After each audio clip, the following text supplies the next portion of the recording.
Today's tutorial is about metaphors. Metaphors is when you compare two things not using like or as. It might help you understand metaphors if I give you some examples. The first example, you are my sunshine. So you would say this is someone makes you warm and happy and bright. Another example of a metaphor, the snow is a white blanket. Our next example, the classroom, was a zoo.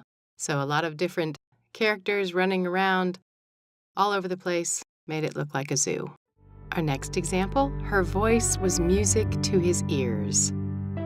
So he enjoyed hearing her speak, or her voice was musical. The next example, the alligator's teeth were white daggers. A dagger is a type of short sword. So he's saying that the teeth look a little like the dagger. Next, the slide on the playground was a hot stove. Okay, so it wasn't literally a hot stove, but you can imagine that this slide under the sun is as hot as a stove would be. The next metaphor, she is a peacock. Okay, well, she's not really a bird, but you can see some similarities. The top of the hat, the top of the bird's head, the feathers in the back, the dress in the back. So you can see where there might be a comparison. I like the next metaphor. My teacher is a dragon. Well, I hope I'm not considered a dragon, but occasionally we may appear this way. The world is a stage. What does this mean? This actually comes from William Shakespeare's play, As You Like It. And the verses go, all the world's a stage, and all men and women merely players. They have their exits and their entrances. And one man in his time plays many parts. So it's kind of an interesting concept if you think about it. His words were cotton candy.